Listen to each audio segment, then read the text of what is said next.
सभी को जय मसीह की।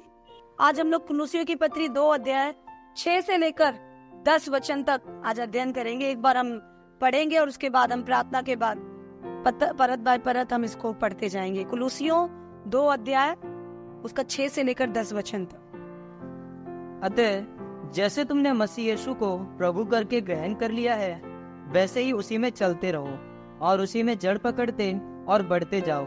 और जैसे तुमने सिखाए गए हो, वैसे ही विश्वास में दृढ़ होते जाओ और अधिकाधिक धन्यवाद करते रहो। चौकस रहो कि कोई तुम्हें उस तत्व ज्ञान और व्यर्थ धोखे के द्वारा अपना अहेर न बना ले, जो मनुष्य की परंपराओं और संसार की आदि शिक्षा के अनुसार तो है, पर मसीह के अनुसार नहीं, क्योंकि उसमें ईश्वरत्व की सारी परिपूर्णता सदैव वास करती है और तुम उसी में भरपूर हो गए हो, जो सारी प्रधानता और अधिकार का शिरोमणि है। ऐसा ही हम प्रार्थना करें। महान सामर्थ्य जीवित दयालु परमेश्वर पिता, स्वर्ग और पृथ्वी को अपने जुबान से प्रभु, अपने शब्दों से और हम सबको अपने हाथों से बनाने वाले मेरे पिता, मेरे परमेश्वर, दिल से धन्यवाद देती हूँ प्रभु इस दिन, इस समय के लिए। प्रभु मांगती हूँ प्रभु एक बार फिर से जब आपने मौका दिया कि परमेश्वर पिता हम आपके वचन की गहराई, लंबाई, चौड़ाई, ऊंचाई में से प्रभु पढ़ने देखने पाए परमेश्वर, तो मांगते हैं मेरे राजा की हम परमेश्वर पिता तेरी आत्मा पे निर्भर रहे। प्रभु तू हमारे आत्मिक कानों को खोल पिता, ताकि जो प्रभु आप हमें सिखाना समझाना चाहते हैं प्रभु हम सीखने पाए और हम उसके अनुसार अपने जीवन में लागू करने पाए और आपकी परिपूर्णता और संपूर्णता को अपने जीवन में देख सके। यीशु मसीह के नाम में मांगते हैं, आमीन। हम देख रहे हैं कि पौलुस दूसरे अध्याय को जब शुरू कर रहा है, तो शुरू करते वक्त प्रभु का दास पौलुस ये बात बता रहा है कि कैसे एक सेवक परिश्रम करता है कलीसिया के लिए। और हमने बड़ी गहराई से देखा था कि कैसे प्रभु का एक जन प्रभु के काम के लिए और प्रभु के राज्य के लिए मेहनत करता है। कई बार हम उसको बहुत अंडरमाइन कर देते हैं, कई बार हम ध्यान नहीं देते इस बात पे, या कई बार हम लोग नजरअंदाज कर देते हैं, या कई बार हम ही लोग दूसरों की जरूरतों को नजरअंदाज कर देते हैं। बहुत सारे लोगों के लिए कलीसिया में आना, बने रहना सिर्फ अपना काम निपटाने के लिए। मेरा काम होता है तो कलीसिया अच्छी है, मेरा काम नहीं होता है तो कलीसिया से लेना देना नहीं है। कलीसिया काम निपटाने की जगह नहीं है। कलीसिया अपने आप में एक पूरी दुनिया है एक विश्वासी के लिए। अगर आप कलीसिया में हैं तब आप परमेश्वर की संपूर्णता को एंजॉय कर सकते हैं, वरना हमारे लिए कोई भी और रास्ता नहीं है। क्योंकि दुनिया में बहुत सारे लोग लुभाने वाले ऑफर्स और प्रपोजल्स को लेकर हमारे लिए बैठे हैं। 4 वचन में हमने देखा था, या मैं इसलिए कहता हूँ कि कोई मनुष्य तुम्हें लुभाने वाली बातों से धोखा ना दे। यद्यपि मैं शरीर के भाव से तुमसे दूर हूँ, तो भी आत्मिक भाव से तुम्हारे निकट हूँ और तुम्हारे व्यवस्थित जीवन की और तुम्हारे विश्वास की जो मसीह में है दृढ़ता देखकर प्रसन्न होता हूँ। परमेश्वर की एक इच्छा है कि हम विश्वास में और प्रभु में दृढ़ होते जाए। उसके बाद आज पौलुस कहता है, अतः जैसे तुमने मसीह यीशु को प्रभु करके ग्रहण किया, वैसे ही उसी में चलते रहो। मरकुस का सुसमाचार 3 अध्याय 12 और 13 वचन। आई थिंक यीशु पहाड़ पर चढ़ गया। उसके बाद जिन्हें वो चाहता था उसे उसने बुलाया। उसके बाद उसने उन्हें नियुक्त किया कि वो उसके साथ साथ रहे। बहुत इंपॉर्टेंट बात है। आज पौलुस कहता है, अतः जैसे तुमने मसीह को प्रभु करके ग्रहण किया, वैसे ही उसमें चलते रहो। हमने प्रभु को ग्रहण किया, ये हमारी शुरुआत नहीं है। प्रभु ने हमें चाहा, ये हमारी शुरुआत है। हमने प्रभु के पीछे चलना शुरू किया। यहाँ से पहला कदम नहीं रखा, पहला कदम यीशु ने रखा। उसने मुझे और आपको नियुक्त किया और उसने चाहा कि हम लोग उसके साथ रहे। एक ही मकसद था यीशु मसीह का, आपको और मुझे चुनने का, हम उसके साथ रहे। उसने ऐसा क्यों चाहा? क्योंकि अगर आप उसके साथ हैं तो आप किसी कमी घटी में नहीं होंगे। अगर आप उसके साथ हैं तो आप संसार की पकड़ में नहीं होंगे। अगर आप उसके साथ हैं तो आप किसी गिरावट में नहीं होंगे। अगर आप उसके साथ में हैं तो कोई असंतोष मन में नहीं रहेगा। अगर आप उसके साथ हैं तो परिस्थितियां चाहे कितनी ही क्यों ना बिगड़ जाए, जो प्रभु के साथ है वो दुनिया के साथ नहीं है। ध्यान से सुनिएगा, बहुत गहरी बात आज पौलुस आपको और मुझे सिखाना चाहता है। अगर हम प्रभु के साथ हैं, हम प्रभु के साथ रह रहे हैं, तो बाकी कोई हमारे साथ है या नहीं है उस बात के मायने हमारे आत्मिक, शारीरिक और मानसिक स्तर पे बिल्कुल नहीं करते। कोई असर इन चीजों का हम पर नहीं हो। इसीलिए पौलुस ने कहा, अगर तुम ये चाहते हो कि कोई तुम्हें बहकाए ना, कुलूसियों में हम देख रहे हैं लोग आकर बहका रहे हैं, कोई आपको बहकाए ना, अगर आप ये चाहते हैं, आप गिरावट में ना पड़ जाए, अगर आप ये चाहते हैं, अगर आप ये चाहते हैं कि इधर उधर की बातों का असर आप पे ना पड़े, अगर आप ये चाहते हैं कि आपके साथ जो लोग हैं, आपके पति हो सकते हैं, आपकी पत्नी हो सकती है, आपके पादरी हो सकते हैं, आपके टीचर हो सकते हैं जो वचन को सिखा रहे हैं, आपके खास दोस्त, फ्रेंड्स हो सकते हैं, अगर आप चाहते हैं उनके बदलने से आपके जीवन पे बदलाव ना आए, उनके गिरने से आपके जिंदगी में गिरावट ना आए, उनके टेढ़े होने से आपका विश्वास टेढ़ा ना हो जाए, तो पौलुस कहता है इसलिए अगर तुम चाहते हो कि तुम मसीह की परिपूर्णता में बने रहो, उसमें दृढ़ रहो, तो तुम्हारे लिए एक रास्ता है कि जैसा तुमने यीशु को प्रभु गुरु जानकर ग्रहण किया था,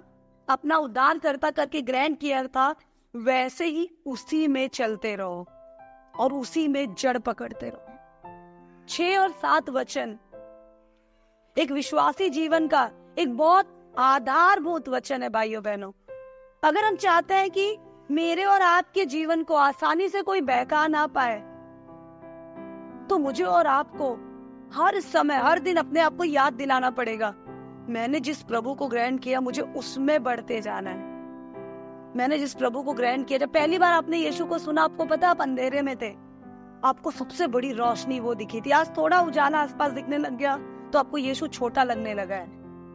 पर पहले जब आपने यीशु को ग्रहण किया, आप अकेले थे, आप मारे जाने के लिए घसीटे जा रहे थे, और जब आप मारे जाने के लिए घसीटे जा रहे थे जिंदगी की तरह, यीशु आपके जीवन में आ जाया। जब यीशु आया तो बहुत सारे लोगों को वो ले आया जो आपके जीवन में प्यार की कमी को पूरा कर सके, आपकी जरूरतों को पूरा कर सके। जब लोग आपके जीवन में आ गए तो यीशु आपका जीवन नहीं रहा और सारे लोग आपके जीवन का आधार बन गए। जब आप प्रभु में आए तो आप एकदम खाली थे, एम्प्टी, ब्लैंक। अपने आप को बुद्धिमान समझते थे बट खाली थे, क्योंकि परमेश्वर के प्रेम का, उसकी दया का, उसके अनुग्रह का कोई ज्ञान आपके और मेरे पास नहीं था। हम खाली थे और उसने भरा। आज जब हम बहुत सारी भरपूरी में हैं तो प्रभु की बराबर, प्रभु की परिपूर्णता हमें कम लगती है। पौलुस आज बोल रहा है कि अगर तुम नहीं चाहते कि तुम बहकाए जाओ, तो मेरे प्यारे कलीसिया के लोगों, मेरे भाइयों बहनों, मसीह में मेरे पिता के बच्चों, मैं तुम्हें बताना चाहता हूँ कि मसीह यीशु को जैसे तुमने ग्रहण किया वैसे ही उसी में चलते रहो। उसको ग्रहण करने के बाद और भी बहुत सारी चीजों को तुमने ग्रहण कर लिया, वहां तुम चूक गए। उसको प्रभु गुरु स्वीकार करने के बाद उसके क्रूस की ओर देखकर, उसके प्यार की ओर देखकर चलते चलते कई बार तुम्हें पता नहीं चला, तुम और चीजों की ओर चलने लग गए। पौलुस कहता है इसलिए मैं तुम्हें बताना चाहता हूँ कि तुमने जिस मसीह को ग्रहण किया था उसको हर पल याद करो। हमने से बहुत सारे लोग बोलते हैं कि दीदी मुझे ऐसा लगता है मेरा पहला सा प्यार ना प्रभु से खो गया, मैं थोड़ी पीछे हो गई हूँ। अभी 4-5 दिनों पहले एक बहन आई थी कलीसिया में और वो रो रही थी, प्लीज ध्यान दीजिएगा, फूट फूट के रो रही थी। मैंने कहा क्या हुआ? बोलती है प्रभु के पीछे मेरे चलने का क्या फायदा हुआ? मैंने कहा क्यों? बोलती मेरे बच्चे तो सुधरे नहीं। मैंने बोला आप इस फायदे के लिए प्रभु के पीछे थी ना, इसीलिए कोई फायदा नहीं हुआ। प्रभु के पीछे इसलिए चलना है क्योंकि आप मरे हुए थे, आप मुर्दा थे, उसने आपको जीवन दे दिया। प्रभु के पीछे इसलिए चलना है क्योंकि मैं और मेरा प्रभु, मैं केवल अपने जीवन की उत्तरदायी हूँ। प्रभु के पीछे इसलिए चलना है क्योंकि मुझे और आपको, आप चाहे पुरुष है चाहे स्त्री, आप चाहे जवान है चाहे बूढ़े, हम सबको एक ऐसा जन लाइफ में चाहिए, एक जन ऐसा चाहिए जिसपे हम आंख बंद करके भरोसा कर सके, जो हमें कभी धोखा नहीं देगा, जो हमें कभी त्यागेगा नहीं। हम जब तक उसकी ओर देखते रहेंगे, जो हमें पानी पर भी चलाएगा, जो हमें आग में भी बचाएगा, जो हमें अकाल में भी पिलाएगा खिलाएगा। ऐसा एक ताकत, ऐसा एक विश्वास योग्य जन जो कल को भी जानता है, आने वाले टाइम को भी जानता है, ऐसी एक ताकत की जरूरत मुझे और आपको सबको है।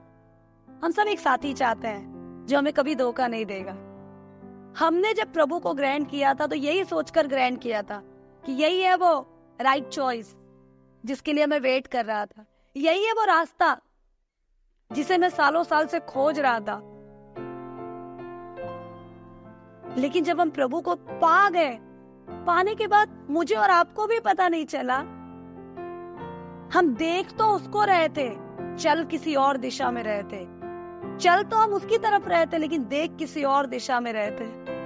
हम प्रभु को पाने के बाद समझदार बनने की कोशिश करने लगते हैं। जब मूर्ख थे तब उसको हमने पा लिया, आज जब हम समझदार हैं तो हमें उसके भी आगे कुछ जानने की इच्छा हो जाती है। पौलुस बोलता है ये इच्छाएं और ये डाइवर्शन, ये डिविएशन, ये रास्ते को बदल लेना, यही है जो तुम्हारी लाइफ में गिरावट का सबसे बड़ा कारण है।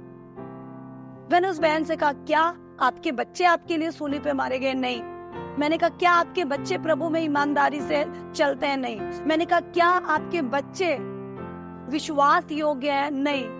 मैंने कहा अपने अविश्वास योग्य बच्चों के कारण, अपने टेढ़े बच्चों के कारण, पाप में गिरने वाले बच्चों के कारण आप प्रभु के ऊपर उंगली उठा रही हैं। मुझे आप बताइए प्रभु ने कब आपको धोखा दिया? वो कल, आज और कल एक सा है। जिसने उसकी ओर देखा उसने दृष्टि पाई, उसने रोशनी पाई। आप किसकी ओर देख रहे हैं? पौलुस आज मुझे और आपको 6वें और 7वें वचन से एक ही बात सिखाना चाहता है। नाम लेकर प्रभु बोलना चाहता है बेटा तू किसकी ओर देख रहा है, तू किस में बढ़ रहा है। 7वां वचन कहता है तुम मसीह में जड़ पकड़ते जाओ, क्योंकि अगर कोई भी पेड़ जड़ से मजबूती से जमीन के अंदर फैले हुए जड़ को पकड़े हुए बैठा है तो वो पेड़ आसानी में गिरेगा नहीं। अगर हम वो विश्वासी हैं जो प्रभु को जानने के बाद फिर अपने काम में लग जाते, मेरी गाड़ी, मेरा रोजगार, मेरे बच्चे, मेरी पढ़ाई, मेरा पति, मेरी पत्नी, मुझे सीखना, मुझे बढ़ना, मेरा गिटार, मेरा कॉन्गो, मेरा ड्रम सेट, मेरी वर्शिप, मेरी टीम, मेरा चर्च, ये जो ऊपरी चीजों में हम लग जाते हैं और मूर्ख बनाते हैं खुद को और भूल जाते हैं कि अगर हम इसमें लग गए तो हल्की सी भी आंधी आएगी हम पट से गिरेंगे, टूटेंगे, सूखेंगे और जलाए जाएंगे। हम इसलिए इसको देखने के बजाय जब प्रभु को जान गए तो हमारी ड्यूटी थी हम इस बात में जाने की वो कौन है, उसने क्यों हमसे प्यार किया, वो क्या चाहता है कि मैं उसके साथ करूं, वो क्या चाहता है कि मैं सीख जाऊं, वो क्या चाहता है कि मैं मान जाऊं। कौन सी ऐसी बात है उस प्रभु को जिसने मुझे, जिसको मैं नहीं जानता था पर उसने मेरे लिए जान दी, मैं उस प्रभु को जानूंगा। जब हम इस चेष्टा से, इस सतर्कता से, गहराई से उसको जानने लग जाते हैं तब पति बिगड़ेगा हमें कोई फर्क नहीं पड़ेगा, पत्नी बिगड़ेगी हमें कोई फर्क नहीं पड़ेगा, काम ऊपर नीचे होगा हमें कोई फर्क नहीं पड़ेगा। तब हमारे मन में आश्वासन होगा एक है जो दिखता नहीं पर सब कुछ देखता है, एक है जो सब कुछ संभालता है। पौलुस कहता है तुम उस मसीह को जिससे तुमने ग्रहण किया था एक समय। आप सोचो पौलुस हमारे प्यार के शुरुआत के दिनों की याद दिला रहा है, क्योंकि प्यार की शुरुआत में हम अपने पैशन और जज्बे के सबसे ऊंचे पीक पर होते हैं। मेरे पास बहुत सारे डिवोर्स केसेस आते हैं, तलाक के केस। आप जानते हो जब तलाक के केस आते हैं तो पति पत्नी को काउंसलिंग करते टाइम मैं उनसे पूछती हूँ, अगर मान लो पति आया तो मैं पूछती हूँ क्या आपकी पत्नी हमेशा से ऐसी थी? पत्नी आई तो मैं पूछती हूँ क्या आपके पति हमेशा से ऐसे थे? अच्छा आप शादी के शुरुआत के दिनों की स्टोरी बताओ मुझे। आपकी शादी की पहली रात कैसी थी, दूसरा दिन कैसे था, पहला महीना कैसे था? और फिर कुछ पत्नियां या कुछ पति लोग बताते हैं दीदी शुरुआत में तो वो बहुत अच्छी थी, एक एक चीजों का बहुत ख्याल रखती थी, शुरुआत में दीदी वो मुझसे बहुत प्यार करते थे, ऐसा लगता था मेरे बिना वो जिएंगे ही नहीं, बहुत सारी चीजों में मेरी मर्जी ना भी चलती हो तो भी मुझे ऐसा लगता था कि बस मैं ही मैं हूँ। शुरुआत के दिनों में सब कुछ बहुत अच्छा था, लेकिन फिर धीरे धीरे ना दीदी धीरे धीरे चीजें खराब होने लग गई। तो मैं उनसे एक ही बात बताती हूँ, क्योंकि तुम दोनों ऊपर से शरीर से एक दूसरे से प्यार करने लग गए, बट प्यार में जड़ नहीं पकड़ा तुमने। एक दूसरे को समझना, एक दूसरे की पसंद में अपने आप को देखना, एक दूसरे को खुश करने के लिए जीने का मकसद उस दिन बनाकर अगर हम जीना शुरू करें तो हम जड़ पकड़ते जाते हैं। इसलिए छोटी मोटी परेशानियां आपकी शादीशुदा रिश्ते को हिलाएगी डुलाएगी नहीं, पर जड़ पकड़ने से पहले ही तूफान आपको हिलाने लग जाता है। हमारा विश्वास का जीवन भी ऐसा ही है। पौलुस हमें हमारे शुरुआत के दिनों में लेकर जा रहा है। आज जो तुम बहक रहे हो झूठी शिक्षाओं में, आज जो तुम बहक रहे हो संसार की रौनक में, तुम अपने प्यार को याद करो जो पहली बार तुमने यीशु से किया था। कई बार हमारी बहनें जो यहाँ सेवा करती है या यहाँ प्रभु में मुझसे बोलती है, दीदी पहले जैसा हो नहीं पा रहा है। सच में दीदी पहले मैं भागती थी प्रभु के लिए, क्योंकि तब आप केवल प्रभु को देखती थी, तब आपका आसरा किसी और पे नहीं था। आज आप प्रभु के साथ साथ बहुत कुछ देखने लग गए। हम ज्ञानी हो गए।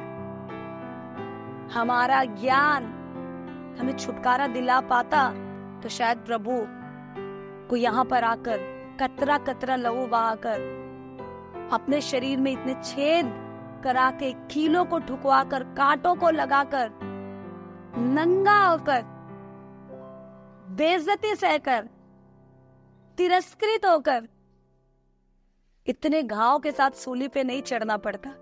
हमारा ज्ञान काफी नहीं था। हमारा ज्ञान हमें पहले भी बहका रहा था। संसार का ज्ञान आज भी हमें बहका। पौलुस बोलता है तुम बहक इसलिए जाते हो क्योंकि तुम मसीह में जड़ पकड़ने से पहले ही उछलने लग जाते हो। मुझे और सीखना है। मैं कई भाई बहनों को देखती हूँ। अभी एक भाई है जो यहाँ नहीं रहते, किसी और शहर में रहते हैं। मैं उनको कई बार कहती हूँ, 20-22 साल के भाई हैं, मैं उनको कई बार कहती हूँ वचन सुनो। क्यों वचन सुनो? क्योंकि हम किताब को, बाइबल की किताब को शुरू से लेकर बता रहे हैं। शुरू से लेकर बताने से फायदा ये है कि बीच बीच में से हम एक वर्ड उठा लिए तो हम बैठ जाते हैं, एक शब्द उठा लिए तो हम बैठ जाते हैं। एक छोटा सा एग्जाम्पल मैं आपको देती हूँ। अगर आप प्रेरितों की पत्री 2 अध्याय उसका 39 वचन पढ़ेंगे तो उसमें लिखा है, इसलिए तुम सब मन फिराओ, मुंह से अंगीकार करो और अपने अपने पापों के छुटकारे के लिए यीशु के नाम से बपतिस्मा लो। कुछ लोग सिर्फ इस वचन को पढ़ते हैं, यूट्यूब में ढूंढेंगे प्रेरितों 2:39 क्या कहता है, ढूंढ के बोलेंगे दीदी आपने तो गलत बपतिस्मा दिया, बपतिस्मा तो यीशु के नाम से लेना चाहिए। फिर मैं उनसे कहती हूँ अब सीरीज में टीचिंग को सुनो। बपतिस्मा के लिए बाइबल में एक ही वचन नहीं है। मत्ती पढ़ो, मत्ती में लिखा हुआ है पिता पुत्र पवित्र आत्मा के नाम से बपतिस्मा देना। यीशु के नाम से लेने वाला लेता है, पर जो दे रहा है खुदा का जन्म पिता पुत्र पवित्र आत्मा के नाम से देता है। हम क्या करते हैं, हम जब एक वचन को सीख गए तो हमारे अंदर की बेचैनी, इस संसार का साम्राज्य शैतान का एक तरह से, उसने यीशु को भी लुभाया। आप जानते हैं उसने यीशु के सामने क्या कहा? 4 वचन में हम पढ़ते हैं, लिखा है कोई तुम्हें लुभाने वाली बातों से धोखा ना दे। उसने यीशु को भी लुभाने की कोशिश की। वो यीशु के पास आया शैतान और बोला तू ये देख रहा है संसार, इसका सारा साम्राज्य, सब कुछ मैं तुझे दूंगा, तू बस मेरे आगे दंडवत कर ले। हमें भी जब हम थोड़ा वचन जानते हैं, हमने पहले दिनों प्रभु को जाना, उसके पीछे चलना शुरू किया, तो ये संसार की लुभाने वाली शक्तियां मेरे सामने भी आएंगी, आपके सामने भी आएंगी और बोलेंगे देख तू एक बहुत बड़ा, ये क्या है, ये क्या सिखा रहे हैं, इनसे बड़ा शिक्षक तू बन जा, खोल यूट्यूब, यहाँ वहां से सीखना शुरू कर, तू सिखाना शुरू कर, तू इससे भी अच्छा बोल सकता है, तेरी भाषा पे इससे अच्छी कमांड है, तो ये जो तेरे वर्शिप लीडर गा रहे क्या गा रहे हैं, तू इससे अच्छा गिटार बजा सकता है, तू एक बार खड़े तो इनकी क्या तारीफ हो रही, तेरी तारीफ तो और होगी। अरे ये लड़की है, इनसे क्या सीखना, अरे वो कल का लड़का, वो उससे क्या सीखना। आपको लुभाने वाली बातें डालकर आपको बड़ा बताएगा, वो आपको बोलेगा तू ही सब कुछ है, तू ही बड़ा, तू बहुत कुछ कर सकता है, तू सही है, बाकी सब गलत है। शैतान ऐसी चीजों को हमारे मन में डालेगा और हम सोचेंगे यस मैं सबसे सही हूँ, मेरे आगे पीछे कोई नहीं, इसलिए मैं सीखूंगा, इसलिए मैं करूंगा, इसलिए मैं बढ़ाऊंगा मेरी कलीसिया। मैं कई प्रभु के दासों को देखती हूँ, वो कहते हैं मेरा चर्च। कई प्रभु के दासों को देखती हूँ, वो कहते हैं मेरी सेवा। मैं कई प्रभु के दासों को देखती हूँ, वो कहता है मेरे लोग, मेरी भेड़। मेरा क्या है? मेरा तो मैं खुद नहीं हूँ। जिस दिन मैंने मसीह के नाम का बपतिस्मा ले लिया, उस दिन मैं खुद मसीह की हो गई। जब मैं मसीह की हो गई तो मेरा कुछ भी इस दुनिया में नहीं रहा। तो पौलुस आज बोल रहा है ये मैं और ये संसार की चीजें, ये संसार का ज्ञान, अगर तुम नहीं चाहते तुम्हें बहकाए, तो तुम पहले जैसे तुमने शुरुआत में मसीह को ग्रहण किया था उस प्यार को याद करो। और वो नाम लेकर आप सबको कहता है उसमें जड़ पकड़ते जाओ, अपनी चाहतों में नहीं, अपने अरमानों में नहीं, संसार के ज्ञान में नहीं, संसार की शिक्षाओं में नहीं, मसीह में जड़ पकड़ते जाओ। और मसीह में जड़ पकड़ने का अजीजों एक ही तरीका है, there is only one way, और वो तरीका है उसके वचन को और गहराई से जानते जाओ। और उसके वचन को जानने की जो भूख है उसका एक ही लक्ष्य होना चाहिए। इसलिए नहीं कि मैं अच्छा सिखाने वाला बन जाऊं, इसलिए नहीं कि मैं जान जाऊं, मैं किसी से कम ना रहूं। उसके वचन को जानने की भूख के पीछे मकसद यही होना चाहिए, प्रभु, ताकि मुझे कोई भी चीज संसार की इस कदर प्रभावित ना कर सके प्रभु, चाहे कोई भी परिस्थिति आ जाए प्रभु, मैं तुझसे अलग ना होने पाऊं। संसार के ज्ञान को और संसार की चीजों को छोड़, जिसे तूने ग्रहण किया तू उस यीशु के पीछे चल, उसी में चलते रह, उसी में जड़ पकड़ते और बढ़ते रह। जैसा सिखाए गए हो वैसे ही विश्वास में दृढ़ होते जाओ और अधिकाधिक धन्यवाद करो। जैसा तुम सिखाए गए हो वैसे ही तुम विश्वास में मजबूत होते जाओ। अपने आत्मिक जीवन में बढ़ने की चिंता को छोड़कर और कोई चिंता अगर आपके जीवन में है, अभी आपने जड़ मजबूती से प्रभु में नहीं पकड़ा है। वचनों में बढ़ते जाइए। और बात, कैसे हम प्रभु में जड़ पकड़ सकते हैं, कैसे हम देख सकते हैं, in detail step by step tricks के साथ मैं आपके साथ डिस्कस करूंगी। आज के लिए, आज के समय के लिए इतनी बात जानना हमारे लिए बहुत जरूरी है कि अगर हम छोटी छोटी बातों में अभी भी गिर रहे हैं, बहक रहे हैं, यहाँ वहाँ हमारी नजरें गड़ी हुई है, तो अभी भी हम प्रभु में जड़ नहीं पकड़ रहे हैं। कैसे पकड़ सकते हैं, कैसे हम इन अपनी हरकतों पे वर्कआउट कर सकते हैं, इसके लिए हम आगे के सेशन में और गहराई से देखेंगे, डिस्कस करेंगे। आइए आज जो प्रभु ने हमें सिखाया, समझाया, हम अपनी आंखों को बंद करें, अपने दिलों को खोले और प्रभु के सामने एक ही बात कहे कि प्रभु मैं तुझ में बढ़ना चाहती हूँ। प्रभु, मैं तेरे आत्मिक ज्ञान को छोड़कर सांसारिक ज्ञान में, तेरे साथ अपने आत्मिक रिश्तों को छोड़कर सांसारिक रिश्तों में उलझ गई प्रभु, तो मैं माफी मांगती। सर्वशक्तिमान, सर्वव्यापी, सर्वज्ञानी, अति पवित्र आत्मा, अमर जीवित, मुझसे प्यार करने वाले, मेरे लिए अपना सब कुछ दे देने वाले परमेश्वर, धन्यवाद देती हूँ इस दिन, इस समय के लिए। धन्यवाद के साथ अपने आप को आपके हाथों में रखती हूँ। प्रार्थना करती हूँ परमेश्वर पिता की जो बात बताने के लिए प्रभु आज आपने इस वचन को हमारे सामने खोला है प्रभु, हम उसे समझ नहीं पाए और प्रभु हम तुझ में जड़ पकड़ नहीं पाए। हम बाहर से फलते फूलते दिखे ना दिखे प्रभु, हम अंदर से तुझ में बढ़ते जाए प्रभु, मजबूत होते जाए, गठते जाए प्रभु, ताकि संसार का कोई आंधी, कोई तूफान, कोई बात, कोई विवाद, कोई धोखा, कोई तकलीफ, कोई गिरावट मुझे गिरा ना सके परमेश्वर पिता।